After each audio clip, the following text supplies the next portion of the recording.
बारिश का मजा ले रहे हैं। जिन पंछियों के घोंसले पक्के हैं उनके लिए बारिश बहुत अच्छी है, लेकिन जिनके घोंसले कमजोर और बिना छत वाले हैं उनके लिए ये बारिश जरा भी अच्छी नहीं है। माँ, ये बारिश कितनी अच्छी होती है। मुझे खिड़की से बारिश देखना बहुत अच्छा लग रहा है। माँ, मुझे बहुत ठंड लग रही है। बारिश अपने जोरों पर थी। देखते ही देखते बारिश का पानी जंगल में जमा होने लगा। जैसे जैसे बारिश तेज होती गई, बारिश का पानी पंछियों के घोंसले तक पहुंचने लगा। अरे बाप रे, अब तो बारिश का पानी मेरे घोंसले तक आ गया। मुझे जल्दी से बाहर निकलना होगा। जैसे ही रानी चिड़िया अपने घोंसले से बाहर आ गई, उसका घोंसला पानी में बह गया। पता नहीं ये बारिश कब रुकेगी। मेरे घर में जो अनाज जमा करके रखा था वो भी अब खत्म हो रहा है। तभी वहाँ पर मुनमुन कबूतर आ जाती है। अरे मुनमुन, इतनी तेज बारिश में तुम यहाँ कैसे? अरे लाडो, क्या तुम्हें नहीं पता? अभी थोड़ी ही देर में जंगल में बहुत बड़ा तूफान आने वाला है।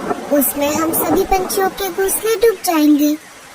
चलो यहाँ से हम सभी को किसी सुरक्षित जगह पर जाना होगा। जब तक ये बारिश चलेगी हम सब वहीं पर रहेंगे। मुनमुन बहन, मैं मेरे अंडे को छोड़कर कैसे आ सकती हूँ? लाडो, अगर तुम अभी यहाँ से बाहर नहीं आई तो तुम इस बड़े तूफान में फंस जाओगी। तुम एक काम करो, ये अंडा साथ लेकर चलो। थोड़ी ही देर में लाडू के भी घोंसले में पानी जमा होने लगता है। अरे बाप रे, अब तो हमें बाहर निकलना ही पड़ेगा। लाडो अपने अंडे को अपने पंजों में पकड़कर घोंसले से बाहर आ जाती है। जैसे ही दोनों बाहर आ गई, घोंसला बाढ़ के पानी में बह गया। अरे बाप रे, अच्छा हुआ हम समय रहते ही बाहर आ गए। कालू कौवा भी अपने घोंसले से बाहर आ गया था। कालू कौवा लाडो और मुनमुन के पास आ ही रहा था। तभी लाडो के पंजों से अंडा फिसल जाता है और बाढ़ के पानी में गिर जाता है। जैसे ही कालू ने देखा कि अंडा पानी में गिर गया है, कालू उसे पकड़ने के लिए बाढ़ के पानी में कूद जाता है। कालू ने अंडे को पानी से बाहर निकालने की बहुत कोशिश की, लेकिन पानी का बहाव बहुत ज्यादा था। देखते ही देखते अंडा बहुत दूर चला जाता है।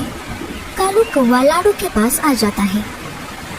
मुझे माफ कर दो लाडो, मैं तुम्हारे अंडे को नहीं बचा पाया।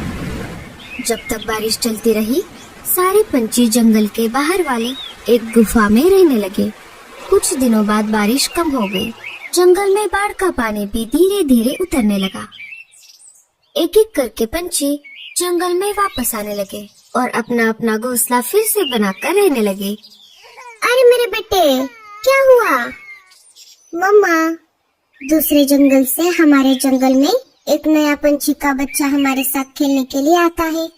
हम दोनों दोस्त बन गए थे, लेकिन आज उसने मेरे साथ झगड़ा किया और मुझे मारा भी। अरे अरे, कौन है वो बदमाश बच्चा जिसने मेरे लाडले बेटे को मारा? चल मेरे साथ, मैं अभी उसे बताती हूँ। नहीं मम्मा, वो मेरे साथ झगड़ा करके अपने जंगल लौट गया। जग्गू मेरे बेटे, तुम चिंता मत करो। अब इस बार वो बदमाश बच्चा जंगल में वापस आएगा। मैं उसका अच्छे से समाचार लूंगी। दूसरे दिन वो बच्चा फिर से जंगल में वापस आ जाता है। आज वो जग्गू के बजाय टुन्ना के साथ खेल रहा था। तभी वहाँ पर गोरी और जग्गू आ जाते हैं। मम्मा, यही है वो जिसने मेरे साथ कल झगड़ा किया था। क्यों रे बदमाश, एक तो तू दूसरे जंगल से आता है और हमारे बच्चों के साथ झगड़ा करता है। क्यों मारा मेरे बेटे को? नहीं आंटी, मैंने आपके बेटे को नहीं मारा, उल्टा उसी ने मेरे साथ कल झगड़ा किया और मुझे मारा। ये देखिए, मेरे सिर पर चोट भी आ गई है। मम्मा, ये झूठ बोल रहा है। तुम्हारे माँ बाप कहाँ है?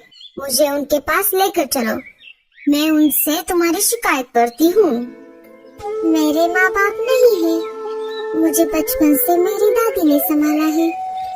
अब तुम इस जंगल में खेलने के लिए नहीं आओगे। चलो जाओ यहाँ से, भागो यहाँ से। तभी वहाँ पर लाडो चिड़िया आ जाती है। अरे अरे गोरी, तुम क्यों इस बेचारे को डांट रही हो? बेचारा और ये? अरे लाडो बहन, तुम्हें नहीं पता, ये दूसरे जंगल से आकर हमारे जंगल के बच्चों के साथ झगड़ा कर रहा है, हमारे बच्चों को मार रहा है। क्या तुम ऐसा कर रहे हो? नहीं नहीं आंटी, मैं ऐसा नहीं करता। उल्टा इस जंगल के लड़के मेरे साथ बुरा बर्ताव करते हैं। मैं जिस जंगल में रहता हूँ वहाँ पर मेरा कोई दोस्त नहीं है, इसलिए मैं यहाँ पर आता हूँ। जग्गू, चलो यहाँ से, अब तुम इस बदमाश बच्चे के साथ नहीं खेलोगे। गोरी और जग्गू वहाँ से चले जाते हैं। तभी वहाँ पर कालू कौवा आ जाता है। अरे लाडो, तुम यहाँ पर क्या कर रही हो? क्या तुम्हें अपना नया घोंसला नहीं बनाना? मैं लकड़ियाँ लाने के लिए बाहर आई हूँ कालू भैया। तभी कालू की नजर उस बच्चे पर पड़ जाती है। कालू एक बार के लिए उस बच्चे को देखता है और एक बार के लिए लाडो की तरफ देखता है। अरे कालू भैया, क्या हो गया? कहाँ खो गए? लाडो, तुमने ये बच्चा देखा? ये बिल्कुल तुम्हारी तरह दिखता है। हाँ कालू भैया, अगर उस तूफान में मेरा अंडा ना बेता तो मेरा भी बच्चा आज इसके जैसा होता। दोनों बात कर ही रहे थे, तभी पेड़ की एक डाली टूटकर उस बच्चे के ऊपर गिरने ही वाली होती है। तभी लाडो उस बच्चे को वहाँ से हटाकर खुद उस डाली के नीचे आ जाती है। लाडो डाली के नीचे फंस जाती है। अरे बाप रे, ये क्या हो गया? लाडो रुको, मैं अभी मदद लेकर आता हूँ। कालू वहाँ से मदद लाने के लिए चला जाता है। तभी वहाँ पर उस बच्चे की दादी आ जाती है। अरे टीलू, तुम कहाँ थे इतनी देर से? मैंने तुम्हें कहाँ नहीं ढूंढा। चलो अब घर चलो। दादी, वो सब छोड़ो, पहले इन आंटी को इस डाली से बाहर निकालो, वो इसके नीचे फंस गई है। दादी लाडो के ऊपर से वो डाली हटा देती है। अरे चिड़िया, तुम इस डाली के नीचे कैसे फंस गई? दादी, ये डाली मुझ पे गिरने वाली थी, लेकिन मुझे बचाने के चक्कर में ये डाली इन्होंने अपने ऊपर ली। तुम्हारा बहुत बहुत शुक्रिया चिड़िया, तुम्हारी वजह से आज मेरी टीलू की जान बच गई। कोई बात नहीं, ये तो मेरा फर्ज था। दादी, एक बात बताइए, आपको ये चिड़िया का बच्चा कहाँ पर मिला? अभी कुछ महीने पहले जब तेज बारिश हुई थी, उसके साथ साथ तूफान भी आया था। इस जंगल में जो नदी बहती है, वो नदी मैं जहाँ पर रहती हूँ वहाँ से भी गुजरती है। मैं उसी नदी के पास एक कुटिया में रहती हूँ। एक दिन मैं पानी लाने के लिए नदी की तरफ गई थी, तब एक अंडा मुझे उस नदी में बहता हुआ दिखाई दिया। मैं वो अंडा मेरे साथ घर लेकर आई। ये बच्चा उसी अंडे से बाहर निकला था, तब से मैं उसे पाल रही हूँ। लाडो, क्या तुम भी वही सोच रही हो जो मैं सोच रहा हूँ? हाँ हाँ कालू भैया। कालू सारी बातें दादी को बता देता है। ये तो बहुत अच्छा हुआ, मुझे बहुत चिंता थी। मैं इस बच्चे को पूरी जिंदगी अकेले कैसे पालूंगी, क्योंकि ये एक चिड़िया का बच्चा है और मैं तो एक इंसान हूँ। दादी, आपका बहुत बहुत शुक्रिया। आपकी वजह से मुझे मेरा खोया हुआ बेटा वापस मिल गया। टीलू भी अपने माँ से मिलकर बहुत खुश हुआ था। देखा तुमने लाडो, ऊपर वाले के घर देर है लेकिन अंधेर नहीं। लेकिन लाडो, अब तुम अपना घोंसला कैसे बनाओगी? तुम तो घायल हो गई हो। कोई बात नहीं चिड़िया, मैं तुम्हारी मदद करूँगी।